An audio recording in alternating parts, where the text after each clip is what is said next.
നമസ്കാരം. ഗുരു ലേണിംഗ് സെൻറ്ററിൻ്റെ മറ്റൊരു ഓൺലൈൻ ഇംഗ്ലീഷ് ഗ്രാമർ സെഷനിലേക്ക് എല്ലാവർക്കും സ്വാഗതം. ഇന്ന് നമ്മൾ പഠിക്കാൻ പോകുന്നത് സബ്ജക്റ്റ് ആൻഡ് പ്രെഡിക്കേറ്റ് എന്ന് പറഞ്ഞ ചാപ്റ്ററാണ്. ഈ ചാപ്റ്ററെ മനസ്സിലാക്കാൻ വേണ്ടി ഇവിടെ രണ്ട് സെൻറ്റൻസുകൾ എഴുതിയിരിക്കുന്നത് നിങ്ങൾക്ക് കാണാം. ആദ്യത്തെ sentence, Hari is A teacher, he killed a snake. ഈ രണ്ട് സെൻറ്റൻസുകളെയും ബേസ് ചെയ്തുകൊണ്ടാണ് നമ്മൾ എന്താണ് സബ്ജക്റ്റ് അല്ലെങ്കിൽ എന്താണ് പ്രെഡിക്കേറ്റ് എന്ന് മനസ്സിലാക്കാൻ പോകുന്നത്. പാഠഭാഗത്തിലേക്ക് പോകുന്നതിന് മുമ്പ് ഇതിനെക്കുറിച്ച് എന്താണ് ഇതിൻ്റെ ഡെഫിനിഷൻ, ഇത് ശരിക്കും ഡെഫിനിഷൻ ഒന്നും നമ്മൾ എവിടെയും മനസ്സിലാക്കി വെക്കേണ്ട ആവശ്യമില്ല. പക്ഷേ just to understand for the sake of knowing നമ്മളൊന്ന് നോക്കാം. സബ്ജക്റ്റ് എന്ന് പറഞ്ഞത് എന്താണ്, ശരിക്കും എന്താണ്, എങ്ങനെ അതിനെ മനസ്സിലാക്കാം. Subject is a part of a sentence, ഒരു സെൻറ്റൻസിൻ്റെ ഭാഗമാണ്. വിച്ച് ഇൻഡിക്കേറ്റ്സ്, അതെന്താണ് സൂചിപ്പിക്കുന്നത്, what the sentence is about, സെൻറ്റൻസ് എന്തിനെക്കുറിച്ചാണ് പറഞ്ഞിരിക്കുന്നത്. അല്ലെങ്കിൽ who or what performs the action, ആരാണ് എന്താണ് ഒരു പ്രവൃത്തി ചെയ്യുന്നത്, അതാണ് സബ്ജക്റ്റ്. നോക്കാം. Hari is a teacher. ആ സെൻറ്റൻസിൽ ഈ സെൻറ്റൻസ് എന്തിനെക്കുറിച്ചാണ് പറഞ്ഞിരിക്കുന്നതെന്ന് പറയാമോ? ഹരി ഇസ് എ ടീച്ചർ, ഇതിൽ ഈ സെൻറ്റൻസ് എന്തിനെക്കുറിച്ചാണ് പറഞ്ഞിരിക്കുന്നത്? ഹരി എന്ന് പറഞ്ഞ വ്യക്തിയുടെ പ്രൊഫഷനെ കുറിച്ചാണ് പറഞ്ഞിരിക്കുന്നത്. അയാൾ ഒരു ടീച്ചറാണ്, ഹരി ഒരു ടീച്ചറാണ്. സോ എന്തിനെക്കുറിച്ചാണ് പറഞ്ഞിരിക്കുന്നത് അതാണ് സബ്ജക്റ്റ്. അപ്പോൾ ഇവിടെ ഏതാണ് സബ്ജക്റ്റ്? ഹരിയാണ് സബ്ജക്റ്റ്.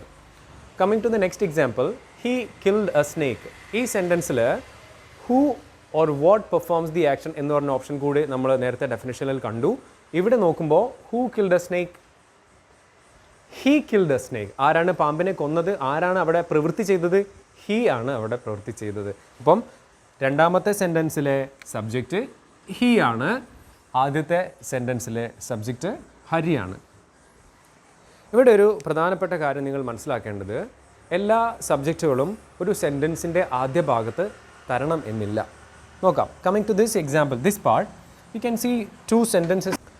ഇവിടെ ഈ കൊടുത്തിരിക്കുന്ന രണ്ട് സെൻറ്റൻസുകൾ നമുക്ക് നോക്കാം. എല്ലാ സെൻറ്റൻസുകളിലും സബ്ജക്റ്റ് ആദ്യം തന്നെ തരണമെന്നില്ല.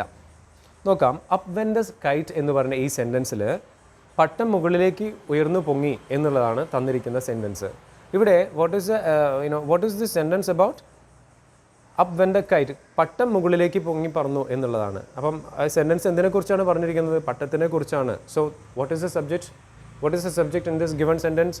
The kite is the subject. അതേപോലെ lost are the days of glory. അവിടെ എന്താണ്? It's very easy. Lost are the days of glory. Just to understand the meaning of the given sentence and then you will understand the days of glory. മഹത്വത്തിൻ്റെ ദിനങ്ങൾ നഷ്ടപ്പെട്ടു എന്നുള്ളതാണ്. The days of glory എന്നുള്ളതാണ് subject. So ഇത് കൂടാതെ തന്നെ ഒരൊറ്റ ഭാഗം കൂടിയുണ്ട് ഈ പാഠഭാഗത്തിൽ നമ്മൾ ശ്രദ്ധിക്കേണ്ടത്, സബ്ജക്റ്റിൻ്റെ ഭാഗത്ത് ശ്രദ്ധിക്കേണ്ടത്. നോക്കാം. ഇമ്പരറ്റീവ് സെൻറ്റൻസ് എന്താണെന്ന് കൃത്യമായി നമ്മൾ കഴിഞ്ഞ ലെസണിൽ മനസ്സിലാക്കി കഴിഞ്ഞു. Imperative sentences R request, command and prayers. ഇവിടെ നോക്കൂ. പ്ലീസ് ഹെൽപ്പ് മീ, ഇതൊരു റിക്വസ്റ്റ് ആണ്. ഈ സെൻറ്റൻസ് ഒരു റിക്വസ്റ്റ് ആണ്. Please help me. ഇവിടെ ശരിക്കും യു എന്നുള്ളത് ഇവിടെ ഉണ്ട്. അതായത് ഈ സെൻറ്റൻസിൻ്റെ പ്ലീസിൻ്റെ മുമ്പായി ഇവിടെ യു പ്ലീസ് ഹെൽപ്പ് മീ എന്നുള്ളത് ഉണ്ട്. It is understood and it is hidden. അത് തന്നിട്ടില്ല എങ്കിലും അത് അവിടെ ഉണ്ട്. ഓക്കെ. ഇമ്പരറ്റീവ് സെൻറ്റൻസിലെ രണ്ടാമത്തെ ഭാഗം നോക്കാം. Come here. ശരിക്കും നമ്മൾ ഒരാളോട് കം ഹിയർ എന്ന് പറയുമ്പോൾ നിങ്ങൾക്കറിയാം അത് യു കം ഹിയർ എന്നാണ്. ആ യു അവിടെ ഉണ്ട്. കമ്മിൻ്റെ മുന്നേ യു അവിടെ ചേർത്തിട്ടുണ്ട്. പക്ഷേ അത് സാധാരണ അങ്ങനെ പറയാറും എഴുതാറുമില്ല. പക്ഷേ ഇങ്ങനെ ഒരു ചോദ്യം വരുമ്പോൾ what is the subject in this given sentence എന്ന് പറയുമ്പോൾ നമുക്ക് അത് മനസ്സിലാക്കണം. ഇവിടെ യു ഉണ്ട്. അപ്പോൾ ഇവിടുത്തെ സബ്ജക്റ്റ് ഏതായിട്ട് വരും? നിങ്ങൾ പറയൂ. യു ആണ് ഇവിടുത്തെ ഗിവൺ സബ്ജക്റ്റ്. ഇവിടെയോ? ഇവിടെയും യു. ഇത് ഇമ്പരറ്റീവ് സെൻറ്റൻസിൽ വരുന്നതാണ്. ചില സമയങ്ങളിൽ സബ്ജക്റ്റ് അവിടെ തരില്ല, എന്നാലും നമ്മളത് അസ്യൂം ചെയ്യണം.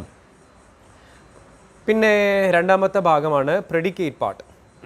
വളരെ ഈസിയാണ്. സബ്ജക്റ്റ് എന്താണെന്ന് മനസ്സിലായാൽ ദെൻ യു അണ്ടർസ്റ്റുഡ് പ്രെഡിക്കേറ്റ് എന്ന് പറയാം. Predicate is everything that is not the subject. ഒരു സെൻറ്റൻസിൽ സബ്ജക്റ്റ് നമ്മൾ മനസ്സിലാക്കി കഴിഞ്ഞാൽ ബാക്കി വരുന്ന എല്ലാ ഭാഗവും പ്രെഡിക്കേറ്റ് ആണ്.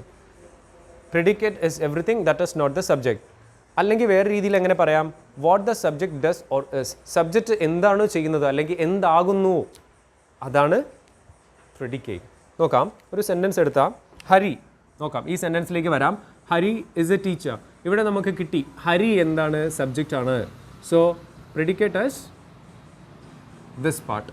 is a teacher is the predicate part. നോക്കൂ, predicate is everything that is not the subject. Subject അല്ലാത്ത എല്ലാ ഭാഗവും എന്താണ്? Predicate ആണ്. So this is the predicate part.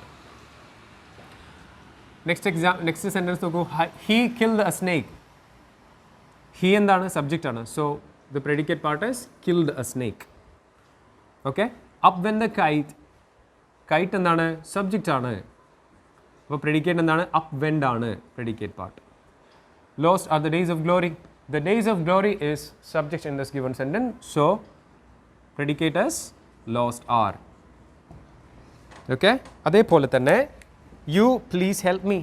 Please help me എന്നുള്ളതാണ് സബ്ജക്റ്റ്. you എന്ന് പറയുന്നത് സബ്ജക്റ്റ് ആണെങ്കിൽ please help me എന്നുള്ളതാണ് predicate part. come here. you എന്നുള്ളത് സബ്ജക്റ്റ് ആണെങ്കിൽ come here എന്നുള്ളതാണ് predicate part. So ഇത്രയും കാര്യങ്ങളാണ് സബ്ജക്റ്റ് ആൻഡ് predicate എന്ന് പറഞ്ഞ ഈ ചാപ്റ്ററിൽ നമുക്ക് പഠിക്കാനുള്ളത്.